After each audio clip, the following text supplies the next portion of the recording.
Have you ever finally gotten exactly what you always wanted, only to wake up the next day feeling strangely unchanged? Welcome to a space where we explore the quiet, sometimes confusing moments of the human experience together. If you have ever reached a summit and felt a surprising lack of elation, I want to reassure you that this reaction is so much more common than it seems. Even if it is a shared human experience that is rarely talked about because it feels like a secret we aren't supposed to have. There is a quiet realization that unfolds here, revealing that the disappointment isn't actually about the goal itself, but rather about the invisible expectation we placed upon it to permanently fix how we feel. It is something people sometimes refer to as lottery winner depression, though it is not a medical condition or a disorder of any kind, but simply a gentle phrase used to capture the unexpected emotional flatness that can follow a sudden, massive achievement. In personal growth conversations, you might also hear this described as the arrival fallacy, which is the very innocent, very human belief that reaching a specific destination will permanently change our internal weather. We spend so much of our lives striving, pouring months, years, or even decades into reaching for promotion. Building a business, finding a partner, finishing a long degree, or paying off a home. During that time, the pursuit itself gives our lives an incredible sense of structure, where we wake up every day knowing exactly what we need to do. And that forward momentum provides a comforting, organizing principle for our days. But when the finish line is finally crossed, and the confetti has settled, some feel a profound and unexpected quiet. You check off that massive, long-term life goal, and instead of a grand, cinematic happy ending playing out forever, you just find yourself sitting in your kitchen on an ordinary Tuesday morning, looking out the window and wondering, now what? This is where the illusion appears. We thought the achievement would change our fundamental baseline of happiness, that it would serve as an emotional finish line. But we quickly realize we are still just ourselves, carrying the exact same mind, the same everyday worries, and the same ordinary moments into this completely new chapter. Here is what achievement quietly removes from our lives: the anticipation. The chase carries a specific, electric kind of energy that keeps our eyes focused on the horizon, always looking ahead to a time when things will supposedly be better, easier, or more secure.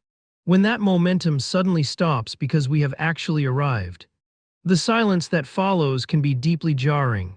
People often experience a sense of loss, not for the goal they achieved, but for the version of themselves that was striving for it.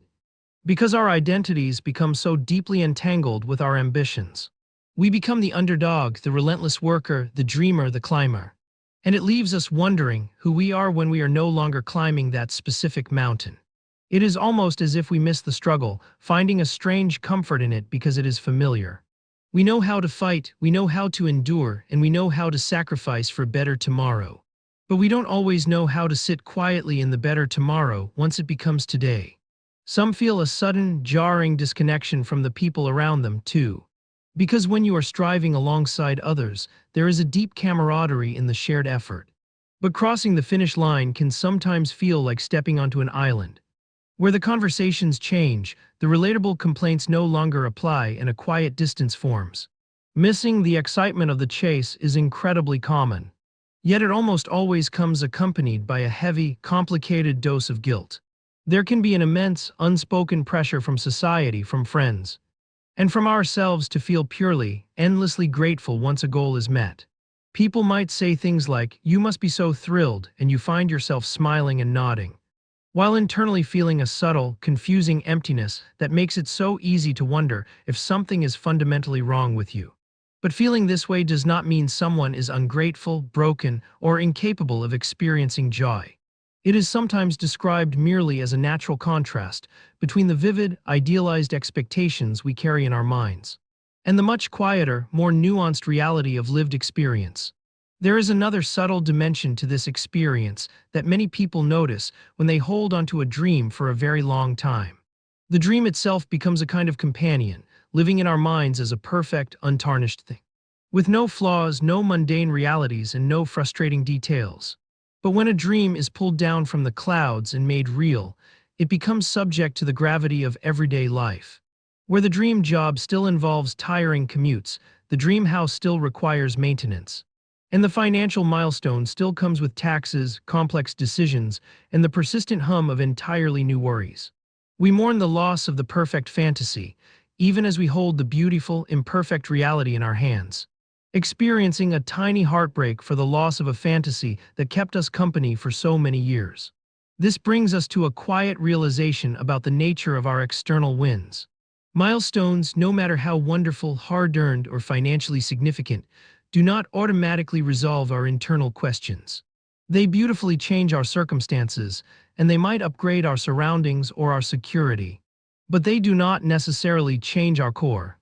It can feel like we have spent our whole journey holding our breath, waiting for permission to finally exhale, only to find that the air in this new place breathes exactly the same. We often outsource our contentment to a future event, telling ourselves that we will finally be relaxed when this project is over, or that we will finally feel worthy when we get this title. But when the title or the relief arrives, the underlying self is still sitting right there, waiting for attention, longing for a sense of peace that no external accolade can permanently bestow. Some notice that this period of flat emotion is actually just the dust settling after a long period of intense, unrelenting focus. For a long time, the body and mind were running on adrenaline, where the late nights, the early mornings, and the sacrifices all created a heightened state of living. When that gives way to empty space on the calendar, the sudden calm can masquerade as sadness, when in reality, it might just be the nervous system finally powering down and asking for rest. There is a subtle shift that happens here, where we begin to understand that goals are wonderful for giving our lives direction, but they cannot give our lives permanent emotional salvation. Many people find that when they simply allow themselves to feel whatever they are feeling after a big win, without judging it or trying to force a performance of gratitude, the emptiness naturally begins to soften. We don't have to criticize ambition or believe that success is empty or pointless, because ambition is a beautiful, deeply human trait, and success is absolutely worth celebrating and enjoying. The quietness we sometimes feel doesn't make the achievement hollow. It just gently reminds us that milestones are chapters in our story, not the entire book. Here is another layer to consider as we navigate this post-achievement landscape together. When a long-held dream is realized, we are suddenly faced with the vast, unstructured expanse of the present moment. Whereas for years, the goal acted as a shield against the present.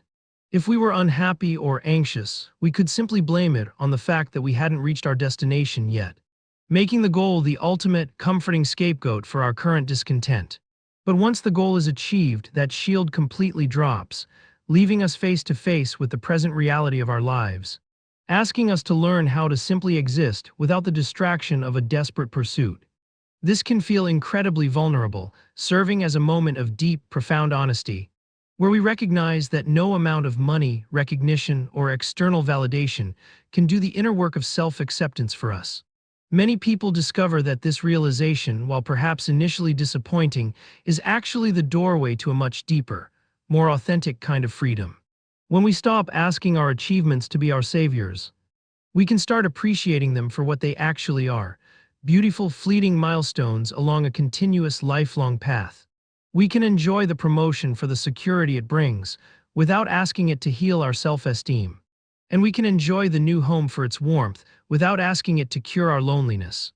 It is immensely liberating to relieve our goals of the heavy burden of making us whole. As we gently explore these reflections, it becomes clear that arrival is rarely the end of meaning, but rather a profound transition from seeking to simply being. It is a slow, quiet shift from looking outward to looking inward. Fulfillment, it seems, may come less from the frantic act of reaching, and much more from the gentle act of engaging with the present moment, whatever it happens to hold on any given Tuesday morning. The arrival fallacy teaches us that the horizon will always keep moving, no matter how far we walk. And perhaps that is exactly how it is supposed to be. What we think will ultimately complete us often simply reveals who we already are, inviting us to stop waiting for the future and instead find our contentment in the quiet, steady rhythm of the life we are living right now. If this reflection resonated with you, feel free to like, comment, and subscribe. Thanks for being here.